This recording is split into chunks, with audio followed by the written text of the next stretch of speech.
Soomaalida walaalaha ee meel kasta ay joogaan caalamka waan salaamayaa waxaan ilaahay assalaamu calaykum waraxmatullaahi wabarakaatuh. walaalayaal maanta anoo Sheekh Xasan Daheeya waxaan halkan ka soo jeedinayaa aragtidayda ah nidaamka doorashada xamar loogu talagalay iyo ummadda waddanka maarataane Soomaaliya noocay tahay oo runtii aan aad iyo aad uga gamiimay ama uga argagaxay mana filaynin Soomaalina halka ku soo noqonayso mar kale waxa weeyaan waxaan rajaynaynay la doorashadii 16 dhacday tu aad uga duwan inay dhacdaan rajo ka qabnay waddankani ummadda Soomaaliyeed baa iska leh xaq ay wax doorashadan iyaga iska leh nin gobol haysta iyo nin maarataanay wasiira iyo nin mucaarada midna xaq uma leh inuu dadka ku fardiyo oo faral kaga dhigo nooca doorashada isagoo doonayo inuu faral kaga dhigo ma waxaan rajaynaynay sidii farmaajo mar hore ku dhawaaqay iyo Xasan Cali Khayre in dadkan la gaarsiiyo in iyagu dad maar soo doortaan dibitaatayaashooda oo dadka baarlamaanka u galaya iyaga u dacweeya ee danooda ka shaqeynaya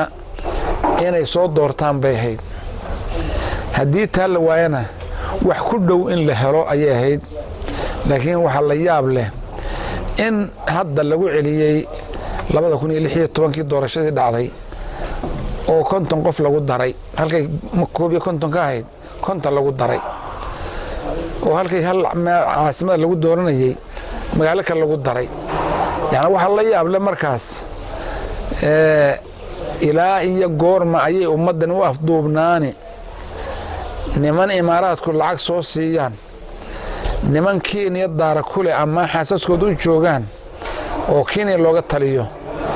ilaa goormay ummadan u afduubnaani mucaarad dantiisa ka sheekeynaya oo guriga Istanbul ay ku leeyihiin iyo kuwa Dubai ay ku leeyihiin iyo kuma ay ku leeyihiin Kenya ay ku leeyihiin ay maanta yana maarataanay diyaar u yihiin oo wax dantan ummadan masaakiinta ka galay baa jirin inay wax ku helaan mooyaan horta anu waxaan leeyahay ummadda Ilaahay bay leedahay Ilaahay waxaan u weydiinayaa kuwa arrimahooda uu hagaajiyo ummadan oo qarannimo ay ka qayb galaan caalamkani jira gaarsiiya in Ilaahay u soo saaro ayaa Ilaahay ka rajaynayaa Soomaaliyeed waxa la yaab leh in bisha November soo socota la keeni doono koox maarataanay baarlamaan lagu sheegayo oo lacagtii imaaraadka lagu soo iibiyay kuwa maarataanay xagga Kenya laga keenayo oo sidii hareba ugu faarin ninkii maartay baarlamaanka ku jiray ee Kenyaanka ahaa 390 oo gacanteeda inta badan ku qoraan noogu jirta baarlamaanka imika xalay waxaan dhageysanayay madaxweynaha Kenya Uhuru Kenyatta la dhaahdo oo dadkii Miro soo goyn jiray ee qaadka soo diri jiray bariyahan ay bisaaradeysteen oo aad iyo aad u rafaadsan yihiin la hadlayay oo lahaa waxba mucaaradku inay dinkicin inay ugu keen dirne farmaajo waan kari waayay oo waan maartay ka qoostay laakiin madaxweynaha soo socdaan rajo ka qabaa bimaana madaxweynaha soo socda waxa dooran doona kuwii imaaraadku wateen iyo kuwii Kenya wadatay ayaa soo dooran doona Uhuru halka uu ka hadlayay waxa weeyaan madaxweynaha iman doona waxa keen doona dadka noocii aan doonaynay ee hadda maarataanay ay Axmed Madoobe iyo danay ku celiyeen iyo rag iyaga labada mid ah ay ku celiyeen 2016 oo ah in dadka lagu soo doorto yaana odaygii uu keeno oo soo lacag qaadanaya oo inanka dibadda la soo iibinayana aw lacag bixinayo oo 50 qof ama 101 qof ee dooranaysa mid walba aw lacag siiyo lacagtaasna ay ka timaado imaaraadka ama maarta Kenya ka timaado waxaan leeyahay Soomaaliyeed aan horta aad iyo aad baan uga qalbi jabay oo niyadu iga dhimatay rajo waxaan ka qabay in ciidamada Soomaaliya ee maanta xuduudda Kenya jooga ee maalintii dhaweyd markii uu yiri ninka Axmed Madoobe la yiraahdo laga soo saaro gado oo ciidamada Kenyaanku ay yimaadaan uu yiri runtii shacbigii halkaas ay mudaharaadeen ciidamadina ay cadeeyeen inayna wadankooda dibna uga baxaynin cid dambana loo dhiibi doonin taas oo sii socotaan rabnay oo kor u kacda laakiin waxaan kale oo dhageysanayay oo la yaab lahayd Mareykanka iyo Imaaraadka wada socda oo doonaya ciidan dano la yiraahdo Soomaali ah oo iyaga calooshay shaqaystaal u ah intay xoogeeyaan in Turkiga sanka laga geliyo kelmadda sanka laga geliyo in ay badan dhageysteen baan u maleynayaa marka waxa weeye haddii cidii noo nasteexna wadanka laga saarayo maarta kuwa in baabiin la keenayo Imaaraadku mar hadduu wadanka soo galo sida durba la sheegay Xasan Ali Khayre oo Dubai ku sii aaday yahay ma wixii uu 3 sanadood iyo bar soo dhisay ayuu maanta burburinaya Xasan Ali Khayre waxa weyn dadnimadu waxay ku tusaysaa haddii maarta madaxtina laga qaado inaad wadanka dhismiisa u taagnaato haddii aad lacag weydo inaad wadankaaga dhismiisa u taagnaato haddii aad gaajooto inaad wadankaaga u gaajooto لا حول ولا قوة إلا بالله وحلا ياب له نينكي مالن الله مالنت وزيرنimadi laga qaado haduu xanaaqayo waa Kenya tagayo ama Imaaraadka tagayo waa wax la yaab la weeyaan Soomaaliya ila goorma ayaa gacan hoorsi iyo lacag jacayl iyo maartay mansib jacayl aad ku jireysaan isla yaaba ummadihii caalamka inaga yaaban haddii tusaale kasta oo madaxweynaha Algeria hadlayo ama ka Lebanon hadlayo ama odayga Trump Mareykanka hadlayo awliya Soomaaliya tusaale xun loo soo qaadanayo goormaan ka baxayna waxaan leeyahay kulli wixii dhacay way dhaceen hadda bal dadka la dooran doono ee la keeni doono ee baarlamaan ummadan u noqon doonta 5 sano 4 sano ee soo socota Soomaaliya bal ka fiirsada makiinay u shaqeyn doonaan mise Imaaraadka u shaqeyn doonaan mise dad damiir leh Soomaaliya noqon doonaan su'aashaasna jawaabteeda waan ka sugayaa insha Allah ta'ala taasi halkaas aan ku soo gabagabeynayaa waxaan leeyahay ummada Soomaaliyeed